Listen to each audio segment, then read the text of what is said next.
Hey, everybody. Welcome back to the gallery. Really excited for today's episode with Cory Janssen, Canadian-based studio GP, who, for most of you probably haven't heard of Cory. He founded Investopedia many years ago. I'm not going to try to get into the backstory. I'll let Cory do that. And accidentally stumbled his way into building a studio.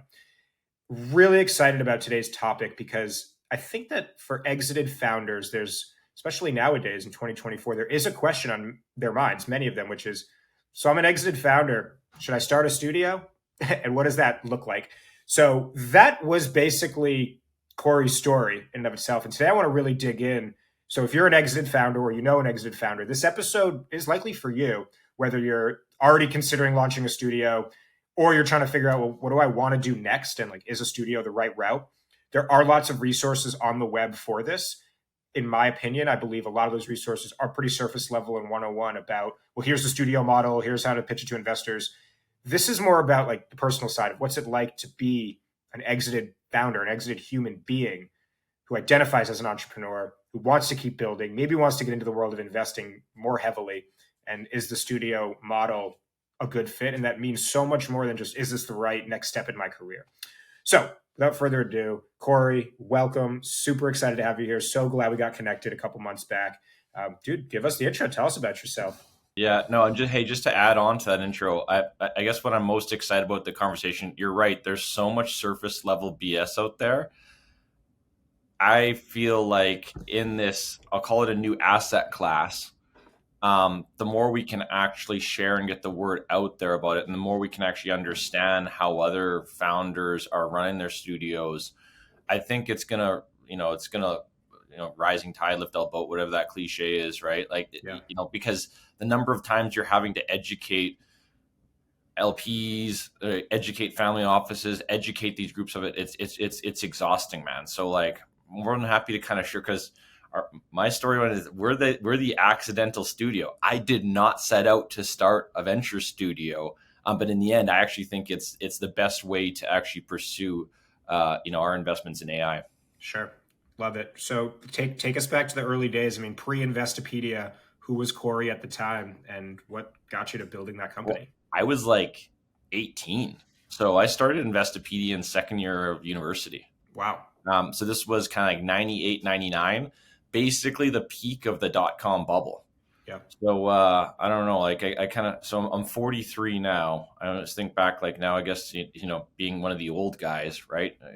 It's weird as you're talking to younger entrepreneurs that actually weren't even around in the dot-com bubble. And especially because I see so many parallels within, I'll say, the AI bubble, the Gen AI bubble that we're in right now. I feel like I've seen this movie before.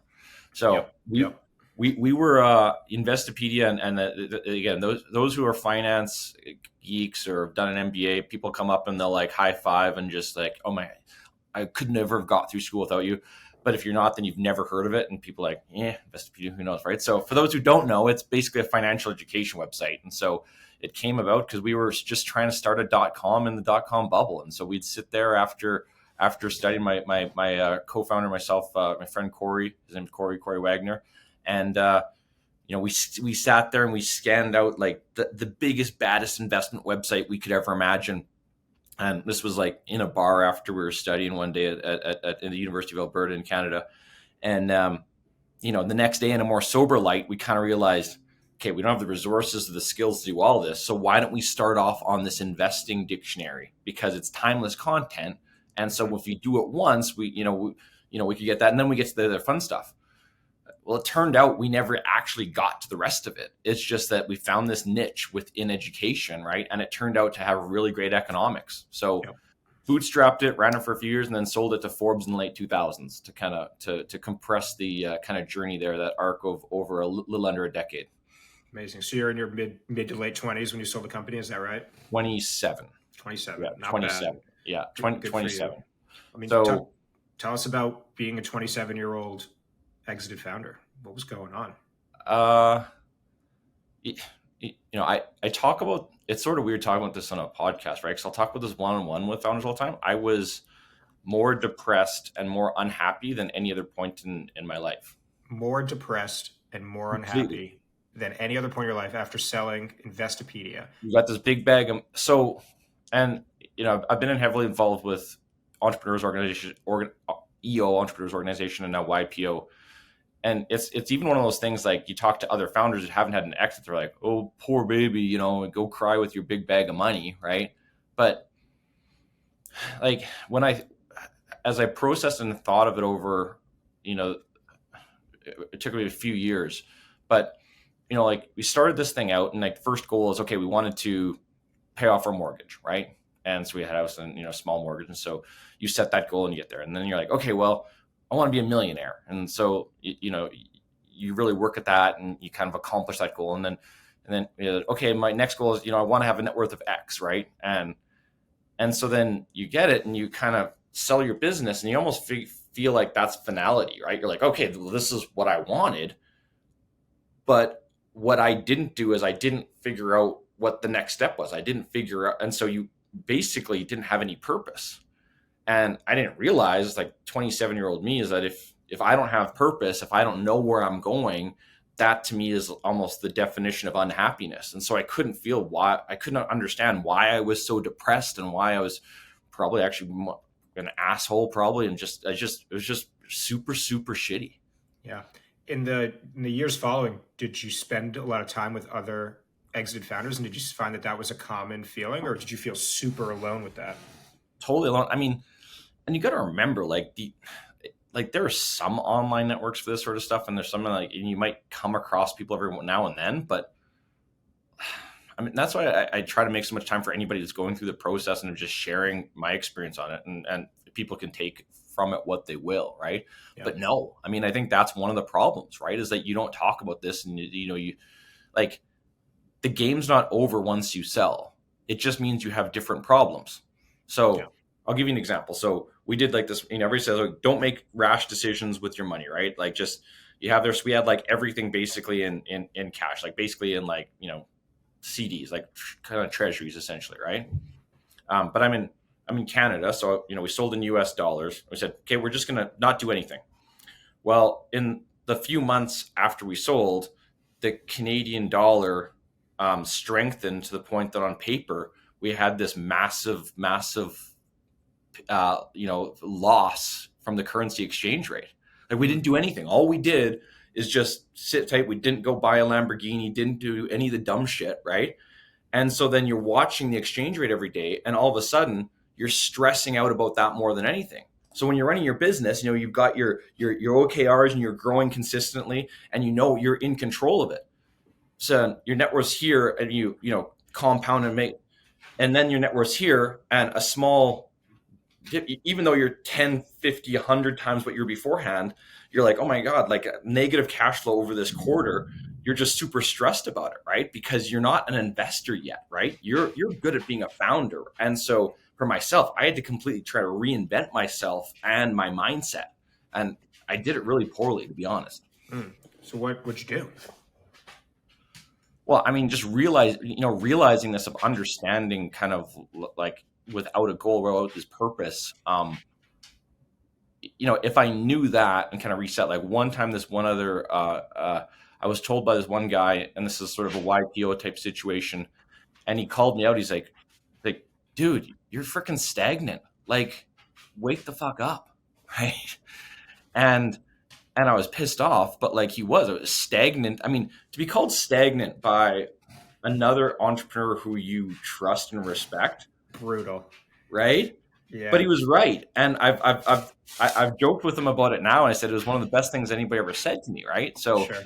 Because I was too unfocused, right? I had a bunch of that's some dog. It's walk time, Jake. And we just took a walk. It's funny because when I put him in his crate while I'm on podcast recordings, he makes a lot of noise because he hears me talking. He wants to have fun. And then when he's out and about, he just crawls up on my legs. I'm like, you know what? Let people see. This is my boy here. So, in hindsight, if I knew, if I had set and reset the next purpose of what I wanted to do next, and for me, I mean, that could be philanthropy, that could be another business, that could be whatever, it could be becoming an investor, right? If I knew that, I think I could have probably shaved that time off. But just this feeling like I should be happy because I've got finality, like I'm done, right? Check. Okay, entrepreneurship, quest complete, But that's not how it is. It's just, you're just on the next arc, right? And Ray Dalio, one of the books I absolutely love, Ray Dalio Principles, he kind of has these chart there's these ever kind of, concentric circles of as you're trying to reinvent yourself and figure out the next leap up, right? And so talking to more people about how to figure out that next layup, if I did that, I think I could have been a lot happier, or at least given myself more permission to just be cool for a while, right? And not stressed out about these things. I compare this a lot to mountain climbing, and a couple good quotes here. One, I call it like the mountain climbing syndrome that entrepreneurs have, which is climbing this mountain, and I see the summit, and that's my goal. I can't wait to get there.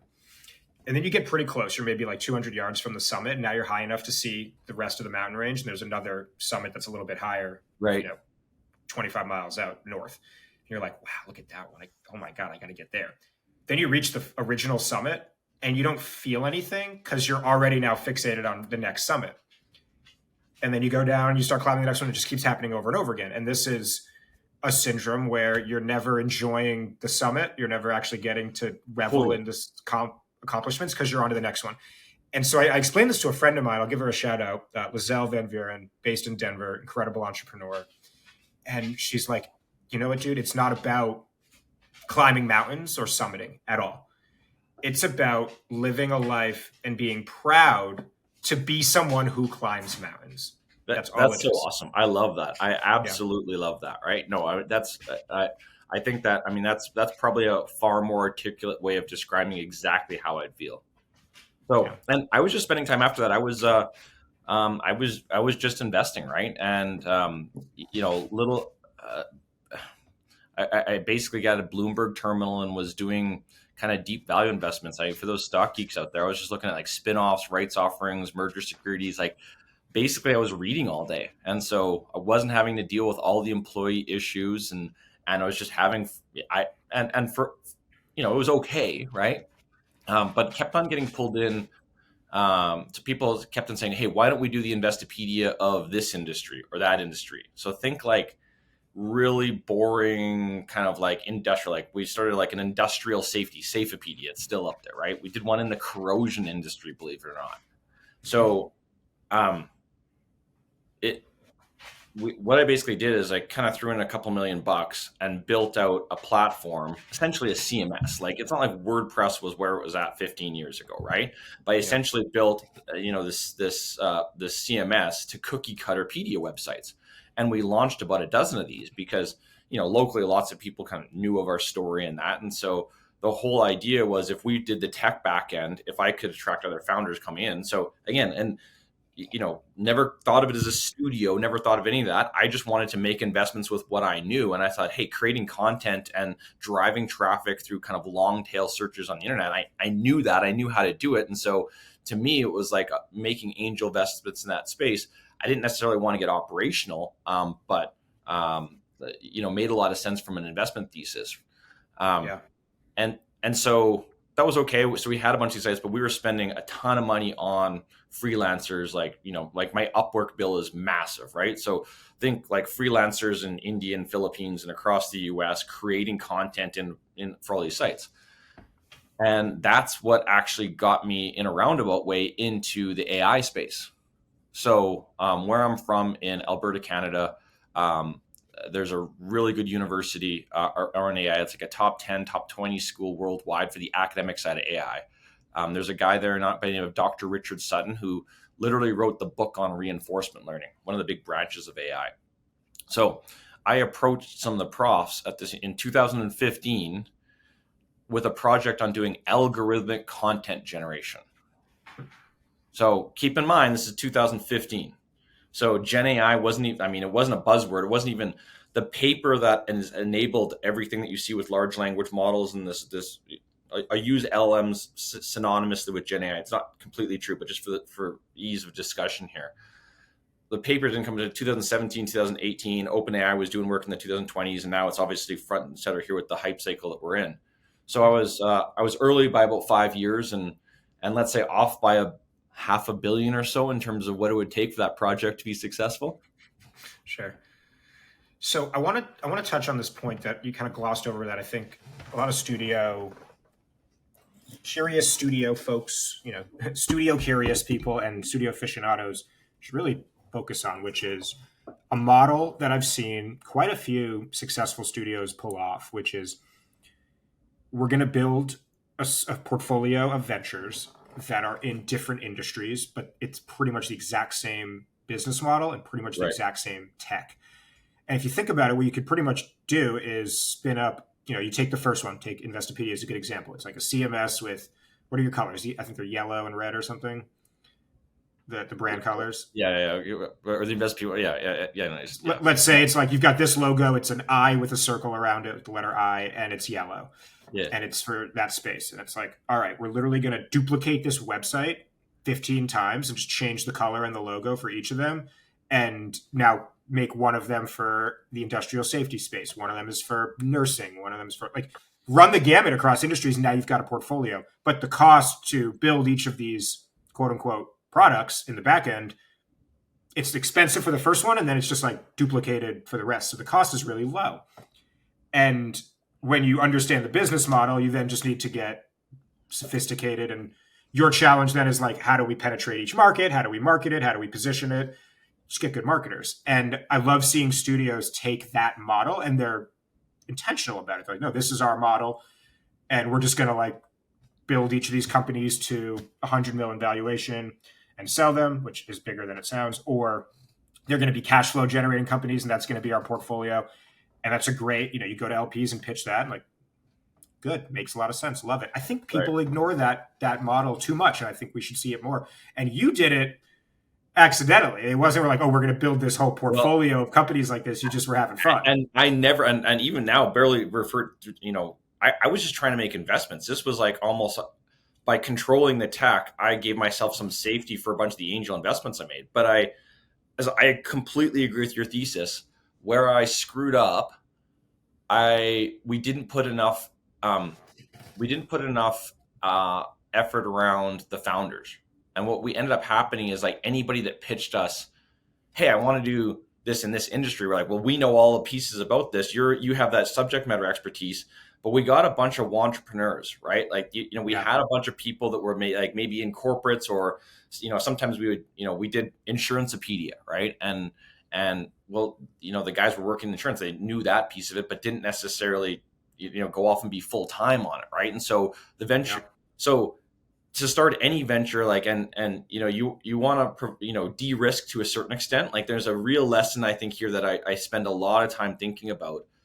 You want to try to de-risk the venture, but unless you feel that pain of not making payroll, you're not an entrepreneur.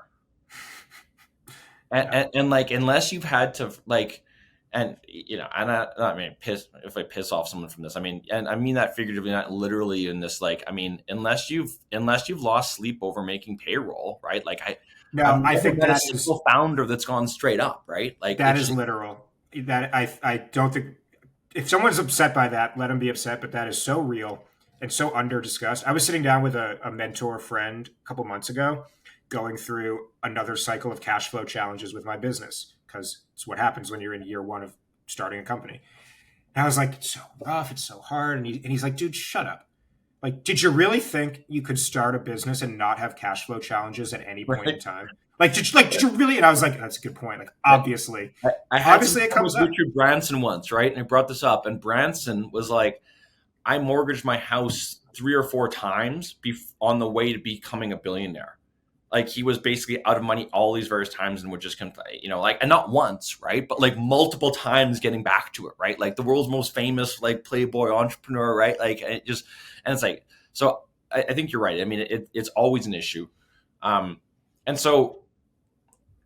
again, I just thought about the angel investments with it. I don't even know if venture studio, startup studio was even a term. And even with Alta ML afterwards, and we can get into that, wasn't necessarily a studio at the onset. I was really just trying to build AI products. So we were working on this internal project for these other digital media investments. I was just optimizing the cost structure there, but was so blown away by the talent at this local university. So where I'm at, think of my province as a mini Texas, right? An emerging tech ecosystem, right? But all these masters and PhDs were coming to the University of Alberta and then going off to the valley. So we're like the farm team, like, because there's no tech ecosystem to suck them up. Like, Sure. really complicated business model. I just started hiring them, right? And so instead of hiring one or two engineers, I hired three or four, and then I hired a bunch more. And people kept on hearing, "Oh, you're doing some AI stuff. Hey, can we do some AI?" I'm like, maybe. Literally the first, and it was other CEOs come in and say, like, and they're like, "Well, what do we need?" I'm like, "I don't know. Do you have a $250,000 budget? Okay, I can make that available." And I sold three, $250,000 contracts, and I'm like, maybe we'll do an AI company. Mm-hmm. And I still struggle with this in terms of getting that pilots and product market fit early on. Like, I've almost never started a company and not pre-sold it and then build stuff afterwards. And I know there's other techniques and there's other thinking on this, but it's like, that market signal of someone saying, "Yes, I will open up my checkbook," right? And I'm like, maybe there's something here, right? And so around that time, there was a company called Element AI. It was a pretty famous Canadian company out of Montreal that basically raised 100 million on a pitch deck. So this is like before the AI hype started. This is, I would want to say 2017-ish, maybe. Google fact check me. And so I'm like, I kind of like that. Like, I've never had I bootstrapped, Investopedia. We never had any money, right? I'm like, I kind of like the idea of actually being able to actually have, swing for the fences, right? So I said, hey, why don't we start building out and taking on and build a company to build AI products? And so as we tried to get into the products, we realized, shit, like, all the data is within large organizations. So we created this services arm in order to build a relationship with our other clients and to understand the workflows and get access to data. And so you build a solution within, and the whole thesis is that we could then invest in them and they could kind of come in and we'd have products around it, right? But where I was wrong and where I screwed up is that most of the projects, like, I kind of thought we'd build in one industry. So, like, to your point here, right? Like, okay, we'll take customer churn as a use case. We'll do this in insurance, and then we would take and sell and take that code and go to banks, because I thought the algorithm was going to be the edge, and I was totally wrong for a couple of reasons. The data is always different. Mm-hmm. And then also the team that you need, like, you need to have that subject matter expertise. So the sales team's got to be completely different from insurance, from banking, from energy, from wherever else, right? So in the end, instead of just having this one product underneath this umbrella, we're like, well, maybe this should be a different corporate entity. So that when we incorporate a different company, again, never hearing the term venture studio at this point, right? We were just trying to figure out a way within AI to build these products, right? Yeah. And then the rise of the startup studio, which, I mean, I owe a huge gratitude of debt to you for writing this thing, right? That changed everything. That was the first time we read your piece, and it was like, oh, we're a venture studio. We should refer to ourselves as a venture studio. Sure. And by the way, for anyone listening, I can't take full credit. I wrote it with a few people, but yes, we did write that white paper in 2018, published in 2019.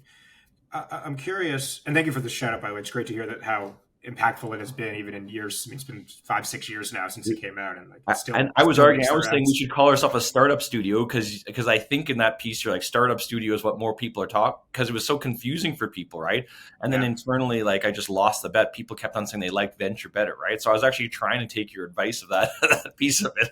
That it's funny. There's been a whole world of nomenclature debate since then. What happened was we took a poll and we also looked at Google search data and compared the two. Results were like, what are people searching for, and what are people like, what's their confidence level in each of these titles? Because there's venture studio, venture builder, startup studio, right? And then there were some other random terms like, corporate innovation lab, venture innovation lab, all these things. And we ranked them in a table. Anyone who read that white paper, The Rise of Startup Studios, probably remembers the table of like, this was the most highest searched for and referred to term. And then for a few years, we were like, oh, startup studio, venture studio. Those are the top two names, and they're synonymous. Yeah. And I would, even in like an article, sometimes I would just refer to it as venture studio, sometimes startup studio. I'd go back and forth. And right. And then I believe it was my friend Alper Solen. Shout out to Alper. Everyone knows Alper from Enhance in Dubai. And he was like, I think the term venture studio implies that you have a venture fund. Startup studio doesn't Right. necessarily imply that. So if you have a fund, you're a venture studio. And if you maybe are investing off your balance sheet or you like fund companies independently, that's a startup Right. studio. I was like, I like that. Let's run with that. Okay. And so I don't Well, I know, think that before hasn't been. people weren't talking about the dual entity model and that then. I mean, I'm sure that was done. I don't know back in those days, like what, like maybe PSL or some of the initial ones or some of some of the originals. I guess PSL is not just, but even some of the ones in New York and that, like I guess that makes more sense now. And I think the industry's kind of agreed on that. But yeah, we were just investing off Yeah. our balance sheet. So we were taking capital, so we'd raised a small amount of money, but we were taking the cash flow from the services business and plowing it back in. Right. And So let's double click on that for a sec. Just for anyone listening, I want to have you highlight the very simply put kind of the phases that you went through from, we had Investopedia. I sold Investopedia to then we tinkered on a handful of ventures and then we started investing off our balance sheet. Like, what was the chronological order of Investopedia to Studio? yeah, so Investopedia selling that was like, I mean, there was a few years off. I also had a couple kids and had a bunch of stuff in there, right? Sure. So like late 2010. So when we started, so let's say, it took kind of 2 or 3 years and did my muddle depression thing. And then so 2012, 2013 started making these digital media investments, right? And then in 2015 exposed. So that was purely How digital media. many? Yeah, how many did you do it around that time? We did 11 different. 11. Yeah. Holy crap!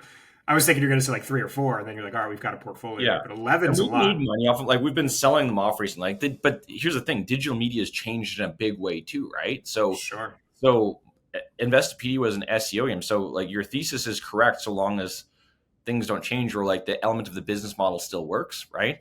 I mean, like there wasn't social media when we started Investo, right? Like it really Yeah. wasn't. I mean, Facebook was sort of around, but was not nearly. And so a lot of the things that we applied to, like, it was much more difficult. So we had marginal success. It was good. Like we've made money on it. Like we've made a few million off of like selling some of these other sites, but not a big home run, right? And so, Yep. but what we got out of it was exposure to this AI space, and then that completely launched Alta ML, right? So it was like this, and Yep. that's why I say Alta ML itself was an accident, and it wasn't intentional to be doing it as a venture studio.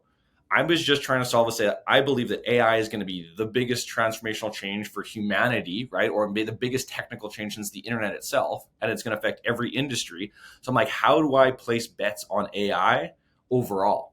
And so this was just like a process of like initially we were almost the corporate model. So we've had so much pain on the corporate side of trying to work with large corporates because they didn't have any cash initially. So I would go and say like, hey, let's start this venture. You fund it. We'll go 50-50. We'll have joint governance together. And like, that was a world of pain, right? So like I did that. Then we did a $4 million seed round, right? So we had some capital in as we were expanding out. And we've raised a small amount of money. At the studio level, we've raised about, did another $10 million Series A at that level. So over that time period is kind of, technically we were incorporated 2018. It was all internal projects, started 2018. And I would say we wouldn't have called ourselves a venture studio until 2 or 3 years ago. Like I didn't read your paper when it first came out. I just came across it probably 2020, like maybe start of the pandemic, I guess. Mm-hmm. Mm-hmm. So I'm curious, how has it changed for you to raise money, attract founders, hire talent, like do all the business things, growth, pre the era of calling yourself a studio? And then once you made that shift and branded as like, we're a venture studio, we're Alta ML, this is our thesis. Is there a huge shift? It's the whole time it sucked. Like it's been brutal. It's been absolutely brutal. I mean, if you want the real answers, we get it, right? Because I think that's what you're trying to get here. Like, so the initial money, I mean, and again, we had capital to invest as well. So in the seed round, like we were still the biggest investors in the seed round. And, my partner, Nicole, and I, who I run the company with, like we share the co-CEO title. So not only the studio co-CEO title and it's wife and husband working together kind of on the business. Right.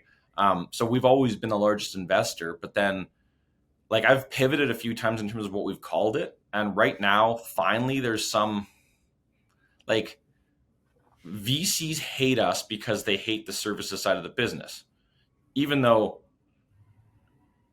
you know, we get long-term multi-year deals, recurring revenue at a pretty damn good gross margin, right?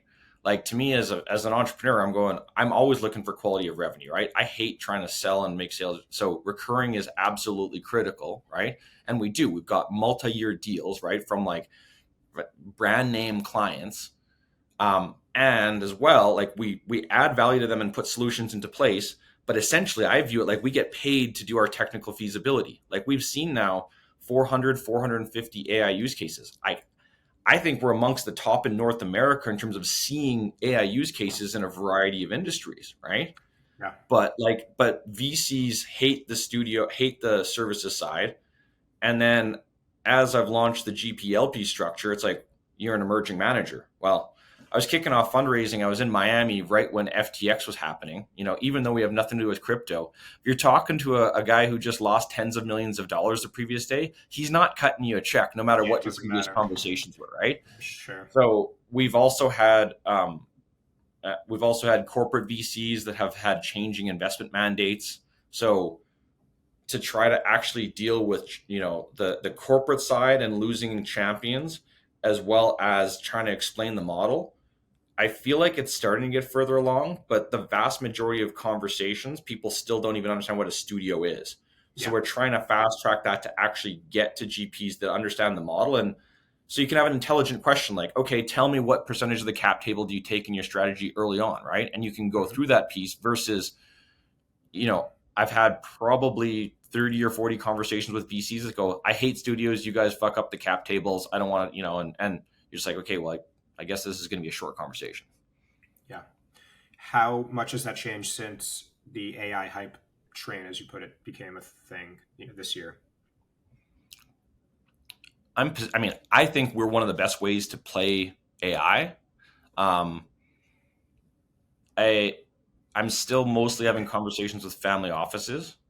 I'm still an emerging manager. Like I'm a founder, I'm a builder, right? And so I'm making the pitch saying like, listen, I know what I don't know. I think we'll, have the right IC with the right checks and balances. I think I've proven investing off my personal balance sheet that I've done a pretty good job, and I've created a lot of, we have created a ton of value, but there's no way to get around the fact that you're still on your first fund and you don't have the track record to point back to that. And so, Yeah. like, because you're coming, and that's the biggest issue, right? If you come and you work in venture and you tag your name to some fund that you were barely involved in when you were an associate, right? Like, I Yeah. feel like that's where a lot of the institutional capital goes. But the best GPs for studios should be founders. I would argue you almost have to be a founder, right? Like, how are you going to actually talk the talk if you're not a founder, Yeah. right? Yeah. And so you're sort of, anyway, to be completely frank, I mean, hey, anybody listening here, GP wants to talk about, I think we can de-risk and we can add a ton of value there, right? But I'm trying to make the pitch of myself as the GP, and it means a lot of conversations, and frankly, man, it's freaking hard. Yeah. I think that you hit the nail on the head with starting a studio, you have to be a founder first. I do think there is merit in saying like, but you also need to prove that you can be a good steward of capital. Maybe that means you've got two co-GPs. One's a former founder, exited founder. One is a VC. They're like, let's pair together. Great. So you're not technically emerging managers anymore. So here's a bit of a hypothetical storytelling question for you. Let's say you were invited to speak on a stage and there are 1,000 people in the audience, and all those people are exited founders who now want to either start a studio or start a venture fund, and they were all be considered emerging managers. They're about to go down a very long and windy and arduous path of being told, "Oh, you're an emerging manager. We don't invest in emerging managers." What would be your deep, honest, real advice, whether it's 3 things or 6 things or one thing, to that audience? Oh, um, we are exploring partnership opportunities with existing venture firms. So I'm saying, hey, listen, we can be. Here's a studio where you can actually have significant influence over. I'm open to sharing carry. I'm open to sharing, for the right partner. we're willing to kind of go. So I think that partner, here's the problem with the partnership stuff. Cause I've heard two things. I've heard also institutional LPs be like, well, we want to see that you've worked with this person before. Right. And, the whole line is like, hey, funds last longer than the average marriage, right? You better know that you can work with your partner. And so you're kind of damned if you do, damned if you don't, right? Like, because they're like, I've heard like, unless you've got a track record of working with that person that might have venture experience, right? That can also get you disqualified, right? Hmm. So we're not going to go, and I'm not just going to partner with someone on a 10-year journey without there. So that's hard. But if you Yeah. can find that relationship, if you have someone that you trust to be able to start it, I think that would be probably the best thing. I think really narrowing down the type of LPs you're going to, like I've spent a lot of time on family offices that don't necessarily understand like it, thinking that you could just, talk about the overall vision, but if they've not done investments in tech beforehand, it's not worth wasting your time on it, right? So I've had multiple family offices where I'm on conversation 3, 4, 5, and I'm almost explaining the base. It's almost like you have to sell them that tech is good, and then you got a studio, and then it's yourself, right? And so not all conversations are equal. I think being more selective about that would be a big thing. And what we're doing right now as well is like I'm trying to raise for a blind fund is different than raising for your own company, right? I recently syndicated out for one of the deals we did and did an SPV, and like I want to say it's easy. But it was, I mean, it was refreshing again to just get instant yeses, right? And so going from you think, okay, I'm a great founder. I've raised money for my existing business, raising for like the studio and that sort of investment vehicle. It's like it's a totally different beast. And so I would have thought that my track record here immediately translated over, but it's almost like, they don't give you credit for that. It's interesting. What if you could like wave a magic wand and yell from the rooftops? Actually, those are two different things. But let's just say wave a magic wand and there's like one piece of education that you just freaking want your LPs to wrap their heads around and understand that would make your life 100 times easier. The highest leverage thing for LPs to learn. What would it be? Studios as an asset class are going to outperform all other areas of venture, right? Because there's an element here, and I'm not trying to debate the power laws, the VC power laws, but like the whole idea that we're going to have like 90 or 95% failure rate for every new venture, that to me seems asinine. But like that's how like the whole industry has worked. Like we're just assuming that there's all these failures. And so when you look at portfolio construction, right, and understand that if you've got an edge, and here's the key, and it's a good debate whether you can have a generalist studio. If you've got an edge and you can have a repeatable process to continually make these early stage bets, everyone knows that the return should be the earlier you get, you should have the lion's share of the returns. And so if you can just tilt that and de-risk a little bit the onset, that should be an element of every institutional's portfolio. Every single venture portfolio should have an element of studios within because of that concept. And so if you buy into that, right, and if you agree that you can tilt that and you look at the portfolio construction, the math works. Like it just works. Yeah. I'm curious now, back on the Cory Janssen side, the personal side. If you could do this all over again, meaning post exit of Investopedia to now running a studio, is there anything you would do differently? Is there anything you'd tell your younger self? Oh, frick. I mean, I'm really happy where we're at right now. Like I genuinely, like I don't think we could be better positioned to take advantage of AIML right now, right? And so I've never been, the problem with that hindsight, man, is that like I've never created a business that wasn't sort of accidental. You got in the game, like you get in the game and you open up a door and then you don't realize and it puts you, like we left a ton of money on the table with Investopedia. We were two fucking Canadian kids who were 27 with an amazing business that had to build out a US sales team. Like we should have kept it and we would like and we know because it was resold a few years later from way more as well, right? So we know we left them out, but it's easy in hindsight to go back. I Yeah, just think in that journey going through, it's like, and I know there's got to be learnings for others on this, but it's I- entrepreneurship at scale, doing this, and then the question that I would really ask is like really thinking about that coaching and mentoring versus it. The most frustrating thing about running a studio is that often you know that you could jump in and do a great job. But if you jump in and you do it once and you go over a founder's head and you do it, you completely destroy trust with them, right? totally. And so that balance between being an operator and and the higher up the level of founder is, the more you're a peer, right? So you're not mentoring, right? So it's this weird dynamic where more inexperienced founders that you're making a bet on, you're kind of a mentor, Yeah, but you're still this, right? Whereas the further up, you're just kind of bouncing out. So how trying to figure out how you position yourself. yeah, I wish I could have given myself some advice to really think about that or have more conversations about how to be the best possible partner. yeah. I heard this great metaphor when I believe it was when I was at Boulder Bits, which was right out of college. I joined a startup studio 2016, 17. It was when I first got into the studio world and heard about it. And we realized early on, and the advice I was given from our CEO at the time was, we're like a parent to these founders.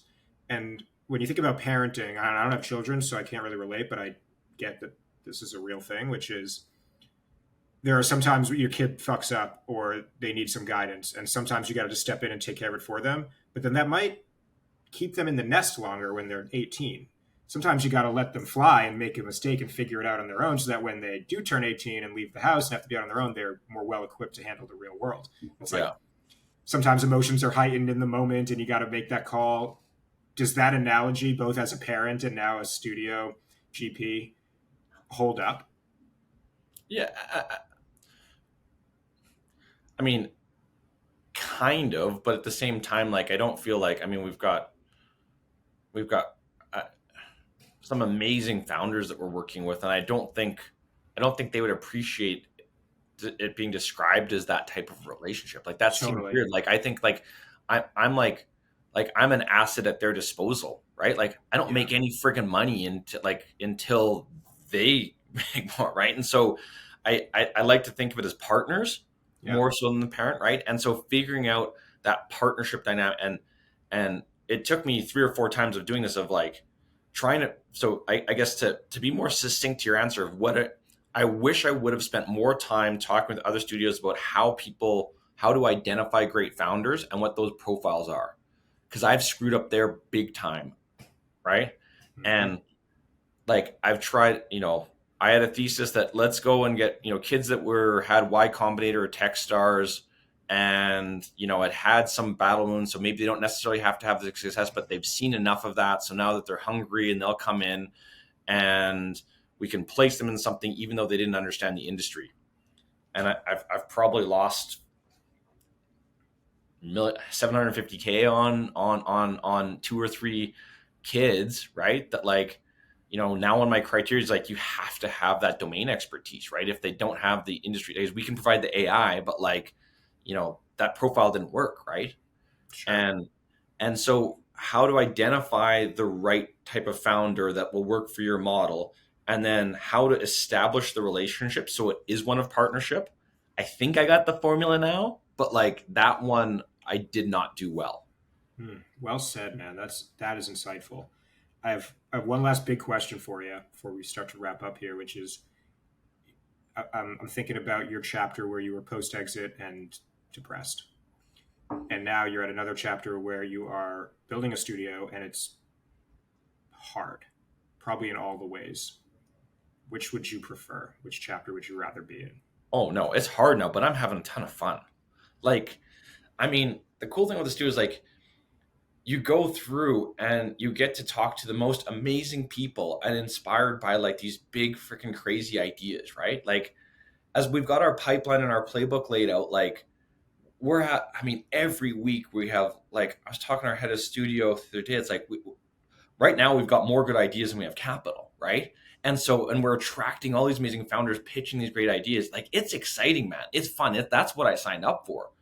I think, should you, if you've had an exit, should you start like, I see a lot of founders like, do you want to go and be, there's kind of two paths, right? If you want to go and be an angel investor, or, be a venture partner with a VC fund or do something like that and just kind of be on boards and sit back, like it, if you need a bit of a break and you don't want to be operational, do not start a studio. That would be my advice to those founders. But if you've got another one in you, like, starting a studio is like going into another startup. I didn't think about that. I just thought of it as like an investment vehicle, but it's really not. I think it's, you can go on working as a VC or working on that, and maybe a lot of VCs will say, no, a VC is a startup as well, and so it's the same thing. But like, I see a lot of guys that kind of do the more passive thing and just build out their portfolio, and they're living life and they're happy, right? And like, there's nothing wrong with that. You've worked your butt off and you get there. So knowing what you're signing up for, I think, is the critical factor. Like, to me, it's the most rewarding thing in the world. It's freaking awesome, right? We're gonna change the world in a ton of industries. I'm in like the most exciting market, and probably I think there's gonna be a washout here in the AI space, and but like, the companies that are gonna be created over the next 5 to 10 years, frick, like, we're working on stuff in clean tech that is just like, you're not going to solve society's problems without using data and AI in this space. And longer term, it's health. Like, I want to make a dent in cancer, right? I think mental health challenges and diabetes and everything, like, you're going to see, AI is going to dramatically affect all aspects of the healthcare system, right?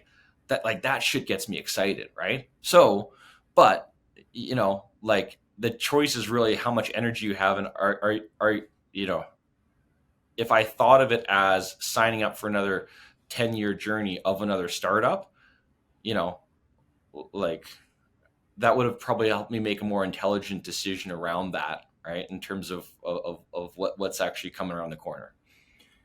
Cory, I love the passion. I wish I could reach through the screen and give you, like, dap you up with a huge high five and man hug right now, because that's the type of energy and emphasis I think we need in the space now.